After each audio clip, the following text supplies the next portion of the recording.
Chapter 2. There's a misconception that it's kill or be killed in the Riders Quadrant. Riders, as a whole, aren't out to assassinate other cadets, unless there's a shortage of dragons that year, or a cadet is a liability to their wing. Then things may get interesting.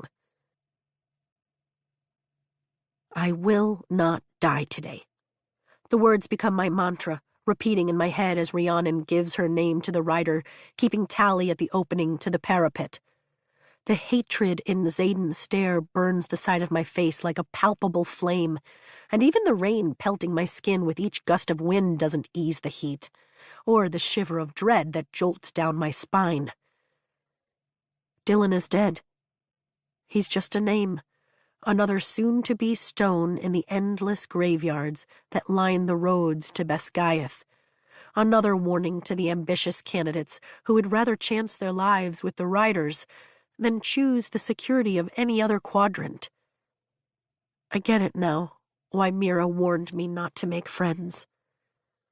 Rhiannon grips both sides of the opening in the turret, then looks over her shoulder at me.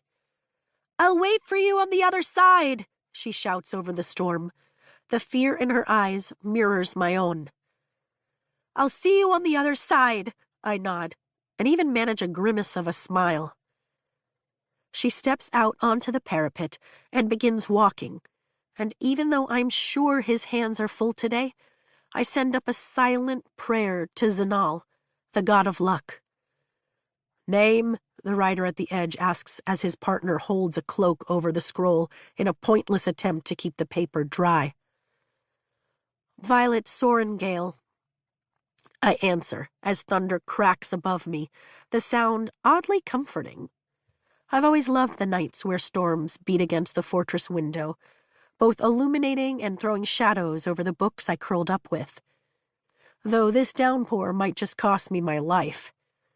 With a quick glance, I see Dylan's and Rhiannon's names already blurring at the end where water has met ink. It's the last time Dylan's name will be written anywhere but his stone. There will be another roll at the end of the parapet, so the scribes have their beloved statistics for casualties.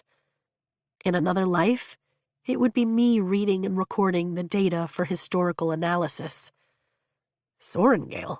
The writer looks up, his eyebrows rising in surprise. "As in General Sorengale?" "The same." Damn, that's already getting old. And I know it's only going to get worse. There's no avoiding the comparison to my mother, not when she's the commander here. Even worse, they probably think I'm a naturally gifted rider like Mira or a brilliant strategist like Brennan was. Or they'll take one look at me, realize I'm nothing like the three of them, and declare open season. I place my hands on either side of the turret and drag my fingertips across the stone. It's still warm from the morning sun, but rapidly cooling from the rain. Slick, but not slippery from moss growth or anything. Ahead of me, Rhiannon is making her way across, her hands out for balance. She's probably a fourth of the way, her figure becoming blurrier the farther she walks into the rain. "I thought she only had one daughter," the other rider asks, angling the cloak, as another gust of wind blows into us. If it's this windy here, my bottom half sheltered by the turret, then I'm about to be in for a world of hurt on the parapet. I get that a lot. In through my nose, out through my mouth. I force my breathing to calm my heart rate to slow from its gallop. If I panic, I'll die. If I slip, I'll die. Oh, fuck it. There's nothing more I can do to prepare for this. I take the lone step up onto the parapet and grip the stone wall as another gust hits, knocking me sideways against the opening in the turret. "And you think you'll be able to ride?" the asshole candidate behind me mocks. "Some Sorengale with that kind of balance. I pity whatever wing you end up in." I regain my balance and yank the straps of my pack tighter. "Name?" the rider asks again, but I know he's not talking to me. "Jack Barlow," the one behind me answers. "Remember the name. I'm going to be a wing leader one day. Even his voice reeks of arrogance. You'd better get going, Soren Gale. Zayden's deep voice orders. I look over my shoulder and see him pinning me with a glare. Unless you need a little motivation? Jack lunges forward, his hands raised. Holy shit, he's going to shove me off. Fear shoots through my veins and I move, leaving the safety of the turret as I bolt onto the parapet. There's no going back now. My heart beats so hard that I hear it in my ears like a drum. Keep your eyes on the stones ahead of you and don't look down. Mira's advice echoes in my head, but it's hard to heed it when every step could be my last. I throw my arms out for balance, then take the measured mini strides I practiced with Major Gilstead in the courtyard. But with the wind, the rain, and the 200-foot drop, this is nothing like practice.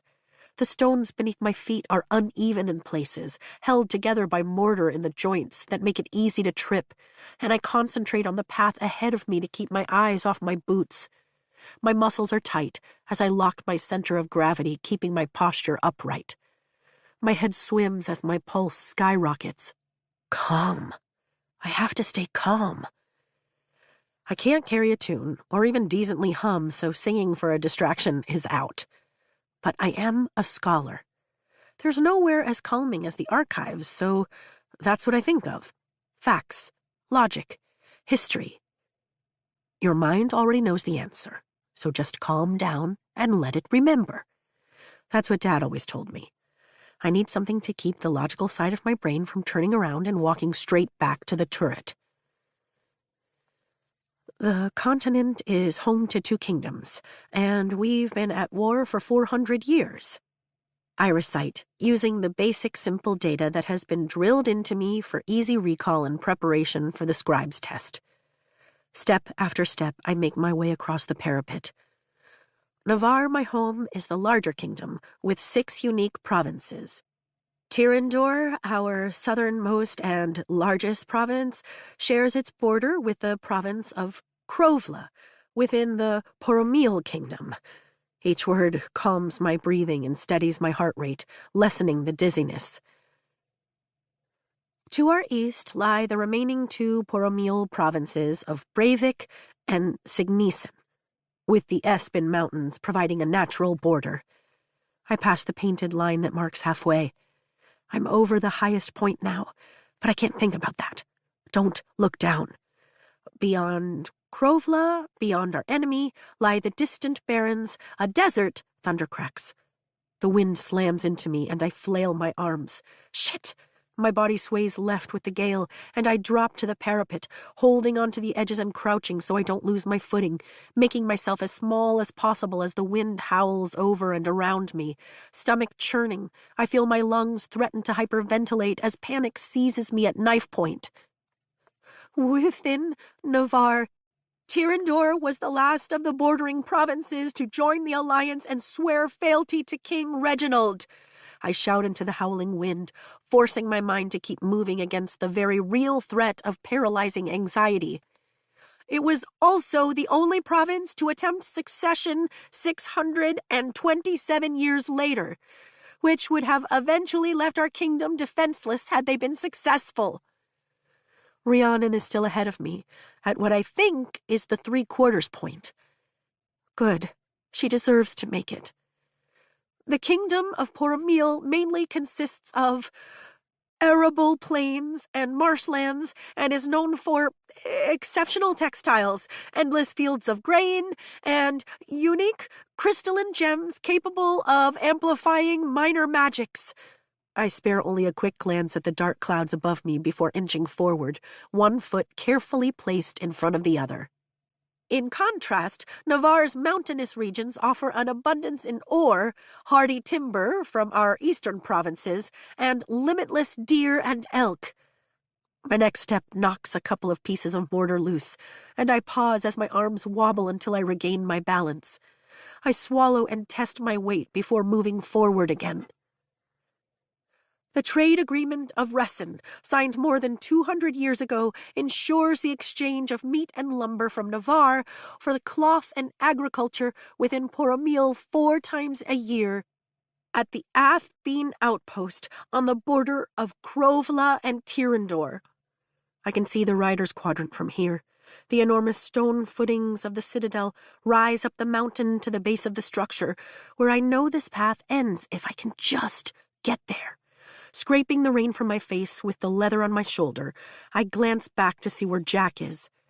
He's stalled at just after the quarter mark, his stocky form standing still, like he's waiting for something. His hands are at his sides. The wind seems to have no effect on his balance, lucky bastard. I swear he's grinning across the distance. But it could just be the rain in my eyes. I can't stay here. Living to see the sunrise means I have to keep moving. Fear can't rule my body. Squeezing the muscles of my legs together for balance, I slowly let go of the stone beneath me and stand. Arms out. Walk. I need to get as far as possible before the next gust of wind. I look back over my shoulder to see where Jack is, and my blood chills to ice. He's turned his back on me and is facing the next candidate, who wobbles dangerously as he approaches. Jack grabs the gangly boy by the straps of his overpacked rucksack, and I watch, shock locking my muscles as Jack throws the scrawny candidate from the parapet like a sack of grain. A scream reaches my ears for an instant before fading as he falls out of sight. Holy shit. "You're next, Soren Gale!" Jack bellows, and I jerk my gaze from the ravine to see him pointing at me, a sinister smile curving his mouth. Then he comes for me, his strides eating up the distance between us with horrifying speed. Move, now. Tirandor encompasses the southwest of the continent. I recite, my steps even but panicked on the slick, narrow path, my left foot slipping a little at the beginning of each step. Made up of hostile, mountainous terrain and bordered by the Emerald Sea to the west and the Arctile Ocean to the south, Tirandor is nearly impenetrable, though separated geographically by the cliffs of Draelor, a natural protective barrier. Another gust slams into me, and my foot slips off the parapet. My heart lurches. The parapet rushes up to meet me as I stumble and fall. My knee slams into the stone, and I yelp at the sharp bite of pain. My hands scramble for purchase as my left leg dangles off the edge of this bridge from hell, Jack not far behind now. Then I make the gut-twisting error of looking down. Water runs off my nose and chin, splattering against the stone before falling to join the river, gushing through the valley more than 200 feet below. I swallow the growing knot in my throat and blink, fighting to steady my heart rate. I will not die today. Gripping the sides of the stone, I brace as much of my weight as I can trust on the slick stones to hold and swing my left leg up. The ball of my foot finds the walkway. From here, there aren't enough facts in the world to steady my thoughts. I need to get my right foot under me, the one that has better traction. But one wrong move, and I'll find out just how cold that river is beneath me. He'll be dead on impact. "I'm coming for you, Soren Gale!" I hear from behind me. I shove off the stone and pray my boots find the pathway as I burst to my feet. If I fall, fine. That would be my error, but I'm not about to let this asshole murder me. Best to get to the other side where the rest of the murderers wait. Not that everyone in the quadrant is going to try to kill me, just the cadets who think I'll be a liability to the wing. There's a reason strength is revered among riders. A squad, a section, a wing is only as effective as its weakest link, and if that link breaks, it puts everyone in danger. Jack either thinks I'm that link, or he's an unstable asshole who just enjoys killing. Probably both. Either way, I need to move faster. Throwing my arms out to the side, I focus on the end of the path, the courtyard of the citadel, where Rhiannon steps to safety, and I hustle despite the rain. I keep my body tight, my center locked, and for once am grateful I'm shorter than most. "Will you scream the whole way down?" Jack mocks, still shouting, but his voice is closer. He's gaining on me. There's no room for fear, so I block it out, envisioning shoving the emotion behind locked iron bars in my mind. I can see the end of the parapet now, the riders who wait at the entrance to the citadel. There's no way someone who can't even carry a full rucksack passed the entrance exam. You're a mistake, Soren Gale. Jack calls out, his voice clearer, but I don't chance losing my speed to check how far he is behind me. It's really for the best that I take you out now, don't you think? It's so much more merciful than letting the dragons have at you. They'll start to eat you leg by rickety leg while you're still alive. Come on, he cajoles. It will be my pleasure to help you out. The fuck you will, I mutter. There are only a dozen feet left to the outside of the Citadel's enormous walls. My left foot slips and I wobble. But I only lose a heartbeat before I'm moving forward again.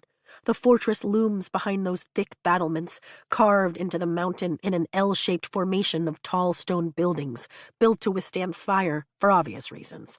The walls that surround the Citadel's courtyard are 10 feet thick and 8 feet tall, with one opening. And I'm just about there. I bite back a sob of relief as stone rises up on both sides of me. You think you'll be safe in there? Jack's voice is harsh and close. Secure on both sides by the walls, I run the last 10 feet, my heart pounding as adrenaline pushes my body to its max and his footsteps charge behind me. He lunges for my pack and misses, his hand hitting my hip as we reach the edge. I hurtle forward, jumping the 12 inches off the elevated parapet down to the courtyard, where 2 riders wait. Jack roars in frustration, and the sound grips my heaving chest like a vice. Spinning, I rip a dagger from its sheath at my ribs just as Jack skids to a halt above me on the parapet, his breath choppy and his face ruddy. Murder is etched in his narrowed, glacial blue eyes as he glares down at me, and where the tip of my dagger now indents the fabric of his breeches against his balls. I think I'll be safe for right now. I manage, between ragged breaths, my muscles trembling but my hand more than steady. Will you? Jack vibrates with rage, his thick blonde brows slashing down over arctic blue eyes, every line of his monstrous frame leaning my way. But he doesn't take another step. It is unlawful for a rider to cause another harm, while in a quadrant formation or in the supervisory presence of a superior-ranking cadet. I recite from the codex, my heartbeat still in my throat, as it will diminish the efficacy of the wing, and given the crowd behind us, I think it's clear to argue that it's a formation. Article 3, Section, I don't give a shit! He moves, but I hold my ground, and my dagger slices through the first layer of his breeches. I suggest you reconsider. I adjust my stance just in case he doesn't. I might slip. Name? The rider next to me drawls, as if we're the least interesting thing she's seen today. I glance in her direction for a millisecond. She pushes the chin-length, fire-red strands of her hair behind her ear with one hand and holds the roll with the other, watching the scene play out. The 3 silver 4-point stars embroidered on the shoulder of her cloak tell me she's a 3rd year. You're pretty small for a rider, but it looks like you made it. Violet Sorengale, I answer, but 100% of my focus is on Jack again. The rain drips off the lowered ridge of his brow. And before you ask, yes, I'm that Sorengale. Not surprised with that maneuver, the woman says, holding a pen like Mom uses over the roll. It might be the nicest compliment I've ever been given. And what's your name? She asks again. Pretty sure she's asking Jack, but I'm too busy studying my opponent to glance her way. Jack Barlow. There's no sinister little smile on his lips or playful taunts about how he'll enjoy killing me now. There's nothing but pure malice in his features, promising retribution. A chill of apprehension lifts the hairs on my neck. Well, Jack, the male rider on my right says slowly, scratching the trim lines of his dark coatee.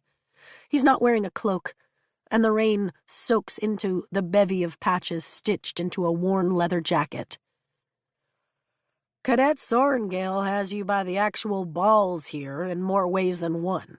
She's right. Regs state that there's nothing but respect among riders at formation. You want to kill her? You'll have to do it in the sparring ring or on your own time. That is, if she decides to let you off the parapet, because technically, you're not on the grounds yet. So you are not a cadet. She is. And if I decide to snap her neck the second I step down, Jack growls, and the look in his eyes says he'll do it.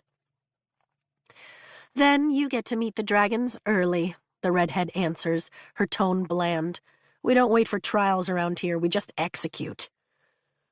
What's it going to be, Sorengale? The male rider asks. You going to have Jack here start as a eunuch? Shit. What is it going to be? I can't kill him, not at this angle. And slicing off his balls is only going to make him hate me more, if possible. Are you going to follow the rules? I ask Jack. My head is buzzing and my arms feel so damned heavy, but I keep my knife on target. Guess I don't have a choice. A corner of his mouth tilts into a sneer, and his posture relaxes as he raises his hands, palms out. I lower my dagger but keep it palmed and ready as I move sideways, toward the redhead keeping roll. Jack steps down into the courtyard, his shoulder knocking mine as he walks by, pausing to lean in close. You're dead, Sorengale, and I'm going to be the one to kill you.